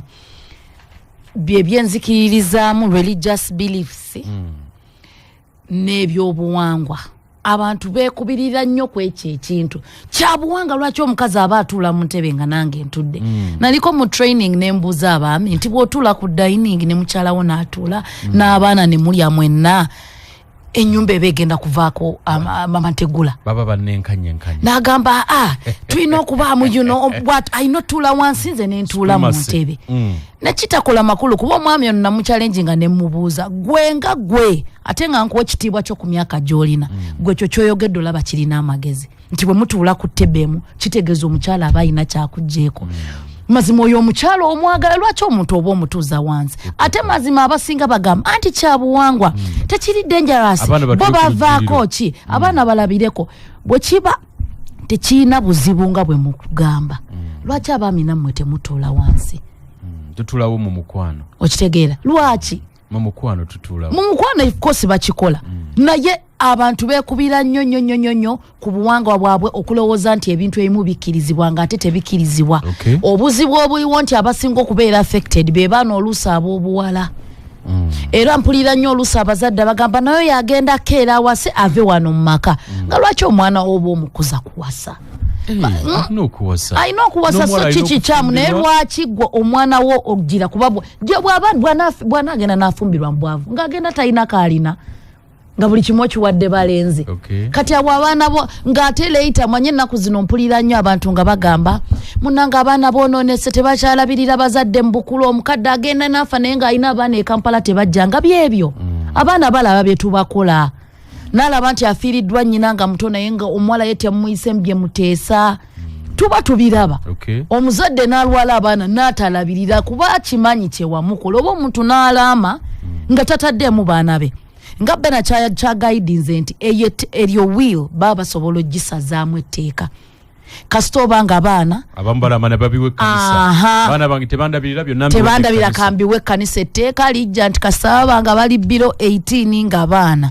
eyo will baba bagenda kisazaamu era basobola okugenda mu kooti kubanga abaana gubalekeddaani bewezaali baba banga bakuza osobola okubigaba yes baba banga bakulu osobola bantawanyiza naye kasaba biro 18 oyina bano omuti najjayo omwana mukyala badde atuyambano nina abaana ba sister gundi nza abalabirira tosobola sebo kunyiga kuba okaddiye kuba abaana omwana akulaluseko agambye yagenda kukola music n'onyiga noleeta entondo ne mubajjamu ebiseera ebisinga ebintu ebituzanya mabega nene ekirala ebiseera ebisinga banne nze ndi mu Kristo era nzikiriza mu Katonda ate era ndi wano ne mukyala bannaye akkiriza kubaira omulala mukyala musiraamu ne munnaye constitution eri clear teri kyogenda kola nga gwowoza nti Quran oba Bible ekikiriza nga kikuntana ne constitution ate Uganda abantu tugamba ate ffe tuli nsi Kristayo ekyo tekiriyo mutulimba mubikule constitution oba genda mu Google teke munti constitution we are a secular country tetulina dini nti Uganda ba Kristayo toba Uganda tuli basiramu constitution ekukiriza oba oli musiramu oni Kristayo ekiriza nawulirayo ne bano babayita bani abambala ab'obushozi abamba ab'obusobozi kugamba buli kimu constitution kasitoba nga toyina gwoyingirira nga constitution togimenya okkirizibwa so tuyina okuvaamu endowooza eyo gamba anti omanyi ffe tuli bakristayo neba MP bo bayisa nti tukole bwe tuti bane kyetufollowinga ye constitution yesinga byonna ye kamala byonna kwe bitandikira era kwe bigwera Bena wanjisebo naye kati ndowooza abakyala abasinga kuliko abali mu mateeka bawera era ndowooza tebakosebwa nnyo singa embeera nebaawo kubanga mukyala wampeta mwami bwanaafa ebintu bijja kusigala mu mateeka kiri kalekaleko ndowooza baani abasinga okukosebwa mu bino abakyala abatali bafumbo mu mateeka be baliwa anti babayita bakawundo kakubye eddinisa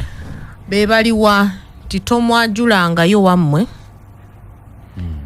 togendangako mu kanisa oba kereziya oba mu muzikiti tebabagattangako kale okusinzira ku ddiini ez'enjawulo oba temugendangako mu high faith oba seventh day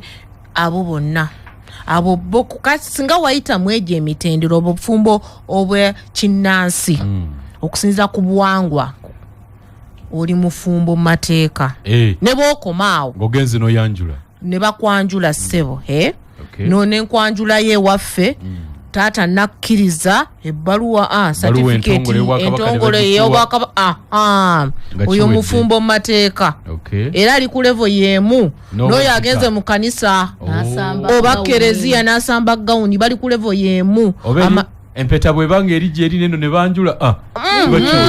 kiba kiwedde okusinzira ku mateeka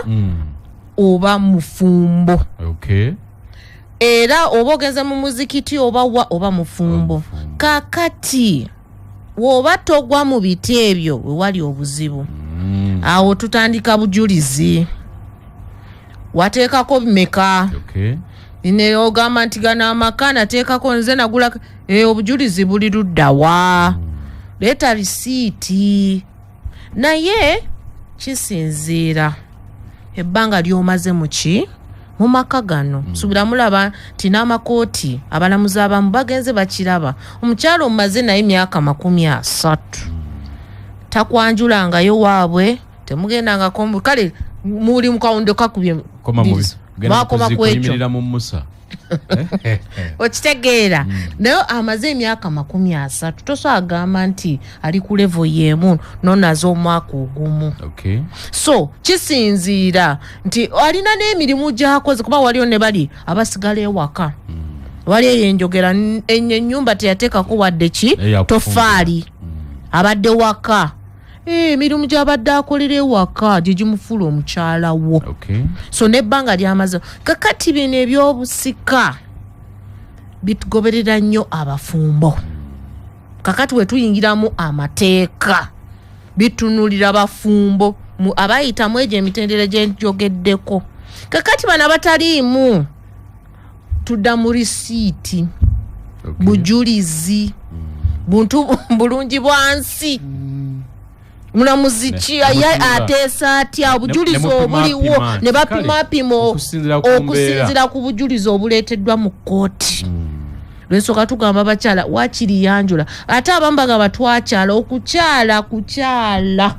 tekulina akakwate ku bufumbo ate waliwo ebbaluwa y'obwakabaka kukyala teriyo muba mwakyalira senga just kumutegeeza tulina entegeka tusaba abali mukyala namba 2 sababa kwanjule webali eri empeta gye eryebeereyo nedda sebo ataawo nedda awo tujja kufuna tusaba CBS etuweeyo olunaku olulala tusomese ku ekyo kubanga empeta we oba oyingidde empeta ng'oyingidde mu kkanisa oba kereziya tugambe obufumbo okusinziira ku ddiini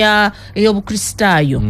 musajja omu mukazi omu kitegeeza ate toyongerako olina benaleeta waliwo ebyasoba nedda ate biriwa ebyasoba bibaawo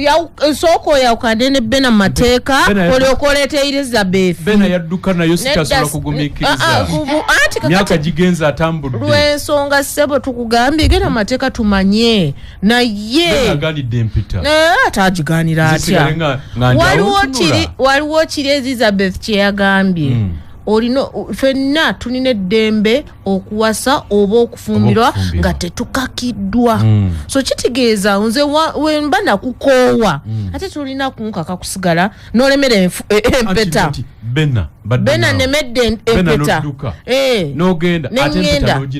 anti kyenkugamba nti gw'olina eddembe ery'okuwaba mu kooti n'ogamba banna oli nze namukoowa era nsaba kooti etwawule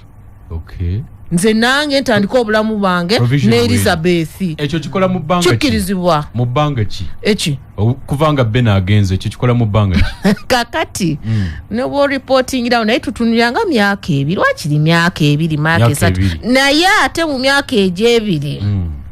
tuba tutunulira nti nawe otaddewo embeera okulaba nti muddiŋŋana sigamba nti omuntu omutadde genda nange ebikwatako tebikyankwatako nedda naye olina okulaga nti nagezaako n'alema nengenda mbasenga nengenda mbataata nengenda mbasumba naye omukyala yakola ki yagaana ate nga nkyamwaga kakati nga bwe yasalawo kitegeeza takyanjagala nange nsazeewo kwatiramu awo katumulemu katono tukomewo mpulirize manduso kuwulya eddakiika tubuza 10 amasimu gavuga naye kale katulabe I&M banka yo ekuteekerateekera enkola ez'omulembe baga nti kati ssente zitereke mu nkola eriko ey'omulembe oguliko I&M bank ekulina ne I&M banking agents osobola okubankinga oba okutereka ssente zo ng'okozesa banking agent oba mobile money ekuliraanye jyayo ssente ng'okozesa ATM card ya I&M bank oba tekako ssente zigende butereevu ku akawunti yo kyangu kyesigika ate tekitawaanya okubankinga kwanguyiriziddwa nnyo mu bulamu bwa bulijjo genda wa I&M banking agent akuli okumpi onyumirwe empeereza eno ssente otiri kujjayo byonna bitambule bulungi I&M bank eri ku saidi yo olina ensonga z'amateeka z'oyagala okwebuuzaako ku munnamateeka tukitegedde nti empeereza y'amateeka eyinza okuba ey'ebbeeyi ensonga lwaki FIDA Uganda ekuleetedde obuyambi obw'amateeka obw'obwereere ng'engeri y'okujaguza annual general meeting yaabwe ey'omwaka guno bagenda kuba n'eddwaliro erya mobile legal aid clinic oba olusiisira lw'ebyamateeka ng'ennaku z'omwezi 13 omwezi guno lwe lwenkya bali ku Kazo Mixed Day and Boarding Primary School Nansana Municipality nga bwe tukutegeezezzaako awo funa obuyambi bw'amateeka n'amawulire ku bwereere ku nsonga z'ettaka enkaayana z'ebintu eddembe ly'obusika eddembe ly'abaana n'ebirala butereevu okuva mu bannamateeka ate n'abalina obumanyirivu mu nsonga eno tosoba omukisa guno buulira mukwano gwo leeta muliraanwawo era beera kitundu ku nteekateeka eno enkulu ey'okubunyisa amawulire mu kitundu batandika ssaawa 3 ez'enkya olunaku olw'enkya awo ku Kazo Mixed Day and Boarding Primary School Nansana Municipality mujja okubasanga balina n'ennamba y'essimu k'okuba gwe alina ensonga ez'enjawulo nga bujja oyinza okukera ku makya n'obakubira n'osooka n'obategeeza ensonga zo ennamba eno ey'obwereere eri nooti 8 nooti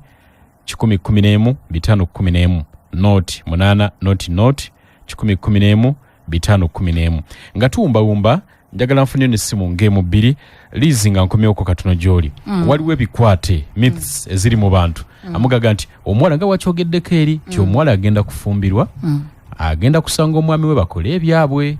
taata kanyweze bino ensonga ng'ezo twagala kuzikyusa nazo zonna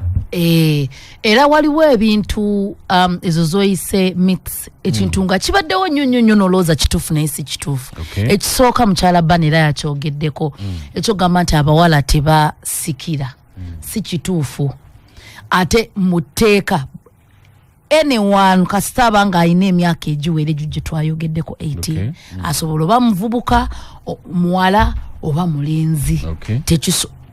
amateeka tegakigoba amateeka tegakigoba era tosobola era omuntu yenna bw'aba ali mu mbeera eyo omukyala yenna oba omuwala ng'alemereddwa ofuna ebibye oba sheya ye abasinga amanyino bagamba osobola ojja n'olimamu n'ojjamu by'ojjamu bannaye tukubire ku feed ennamba eyo omwami ono gy'asomye ojje tukuyambe kuba tekikkirizibwa. Ekyokubiri waliwo emize mu tribes ezimu ne mu areas ezimu mu Uganda wano nga bannamwandu olufiirwako nga baganda b'omwami bakolaki batandikiraawo tekikkirizibwa era etteeka liri very strict. Abakyala abangi ddala mu rural areas eyo bagumira ekintu kino ng'alowooza bagenda mugoba kataka omwami ke yali yamuleke ate mbu n'abamu bakyagala kubanga yebuza namwandu omwami namujja ekyo tekikkiri mpozi ng'oli akkiriza naye waaba takkiriza etteeka terikkirizibwa era oyo omuntu asobola owawaabira kubanga yena bagambye ssemateeka agamba between two consenting parties nti oli azze nakkiriziganya n'ono ne bagamba omulamu akufumbirwa era ne bagwenga mu maaso ne bafumbirwa then n'ekirala waliwo omuze bannange ogw'okugira nti oba omuwala alina okukwasibwako omulenzi ekika nekituula ne bagamba kale mukyala bbana ne katumwongereko musa amukwatireko bannange abakyala baddukanya ebintu obulungi nno ddala ate bokka munanga ate oluusi ekintu ekyo kinneewuunyisa n'osanga ng'omukyala boosi nnyo ku mirimu gy'akola naye katalina kyasobola keekolera kubanga aliwo eyendowooza nti abakyala tetwemala nti oba weetaagako omusajja okwongererako eddoboozi teweesobola tosobola kukola decisions bannange twasomako twakuzibwa mu maka gamu n'abavubuka bano era tulina capabilities zezimu tuli baawufu banekye tugamba si nti abakyala n'abaami kyekimu abamu mumanyi ogamba fida baagala abakyala afuuka abasajja nedda abasajja bali unique abakyala bali unique kyetwagala nti tukozese uniqueness yaabo bonna tugatte si kwawukanya yesebo wangi ale esebo nzontuzo wa poloti ndutaka Amerika wekulenda abakyala mbawuliriza bulungi waliwo omukyalo oyo ayogedde okutuula ku dining n'omwami nkola si nnungi kubanga enkola yedda abaana okugamba nti ono omwana yakuzibwa bataata tebagezaako mbeera yakutuula ku dining n'omukyala oba oli awo esobola okuba naawe engeri esimu omuntu tekulimu meka mulimu n'abaana kyoyuzitereka ekyokubiri omukyala oyo asenzeeyo adifeeringa nnyo abakyala nayefe abasajja ebyo betutegerizibwa ku mbeera y'abakyala abakyala baabawo omwepanunkano mungi nnyo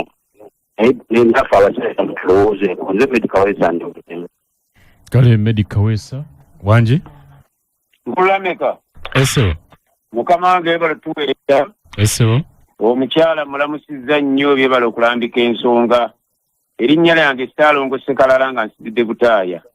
abakyala mbebaza banaye ku nsonga gye bakoze naye era si kirungi nnyo okubeera nga bwe boogedde nti okubeera nga twenkanankana omwami n'omukyala ekyo tekiba kirungi era bakivumirire era ffena tukikuvumirira Ssaalongo Ssekalala Ssaalongo bawuliriza bulungi wangi hele wangi CBS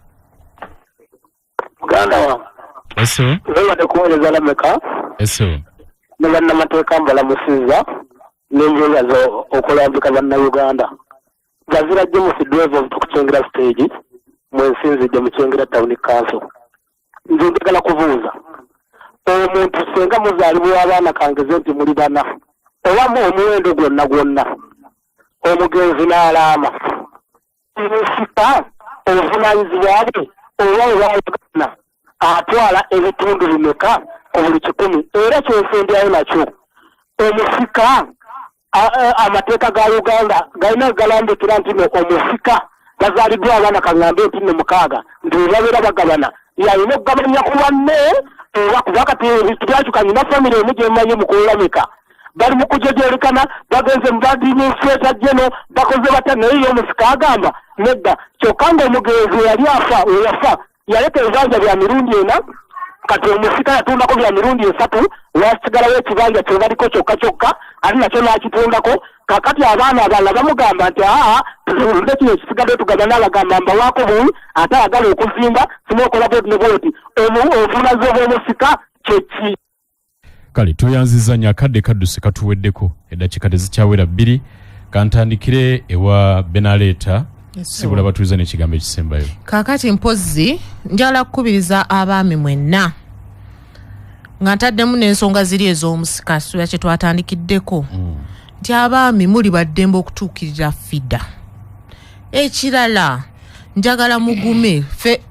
omulamwa FIDA gwe tuliko kuteekawo obwenkanya sigamba nti nga Elizabeth yakinnyonnyodde nti buli omu alina ebirungo ebyenjawulo. Ebyo ebirungo twagala byonna mukwatire wamu musobole okutambuza amaka gammwe mwembi.